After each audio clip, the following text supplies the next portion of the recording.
वंदना करते हैं हम, वंदना करते हैं हम, वंदना करते हैं हम। नीति वचन 17। चैन के साथ सूखा टुकड़ा उस घर की अपेक्षा उत्तम है जो मेल बलि पशुओं से भरा हो, परंतु उसमें झगड़े रगड़े हों। बुद्धि से चलने वाला दास अपने स्वामी के उस पुत्र पर जो लज्जा का कारण होता है प्रभुता करेगा और उस पुत्र के भाइयों के बीच भागी होगा। चांदी के लिए कुठाली और सोने के लिए भट्टी होती है, परंतु मनों को यहोवा जांचता है। कुकर्मी अनर्थ बात को ध्यान देकर सुनता है और झूठा मनुष्य दुष्टता की बात की ओर कान लगाता है। जो निर्धन को ठट्ठों में उड़ाता है वो उसके कर्ता की निंदा करता है, और जो किसी की विपत्ति पर हंसता है वो निर्दोष नहीं ठहरेगा। बूढ़ों की शोभा उनके नाती पोते हैं और बाल बच्चों की शोभा उनके माता पिता हैं।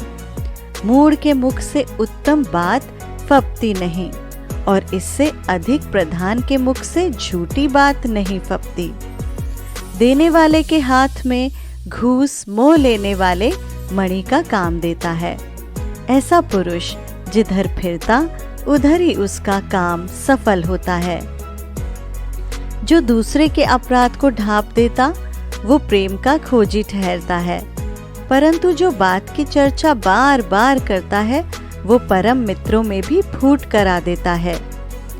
एक घुड़की समझने वाले के मन में जितनी गड़ जाती है उतना 100 बार मार खाना मूर्ख के मन में नहीं गड़ता।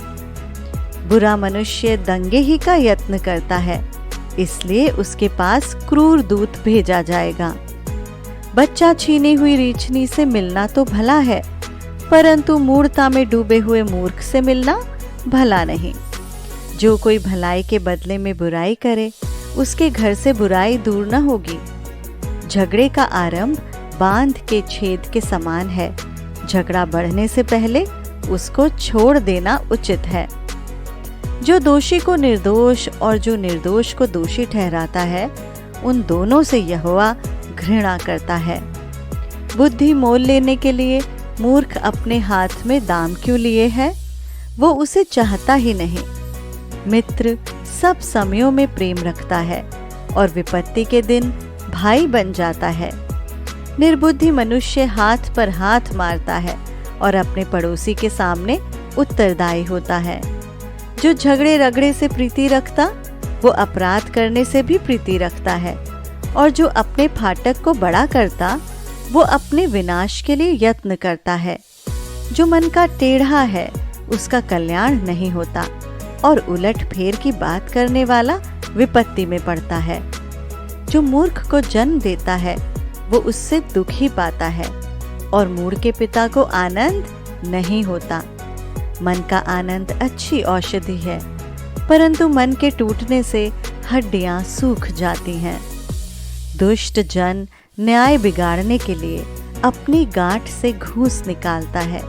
बुद्धि समझने वाले के सामने ही रहती है, परंतु मूर्ख की आंखें पृथ्वी के दूर दूर देशों में लगी रहती हैं। मूर्ख पुत्र से पिता उदास होता है और जननी को शोक होता है। फिर धर्मी से जुर्माना लेना और प्रधानों को खराई के कारण पिटवाना दोनों काम अच्छे नहीं हैं। जो संभल कर बोलता है वो ज्ञानी ठहरता है, और जिसकी आत्मा शांत रहती है वही समझ वाला पुरुष ठहरता है।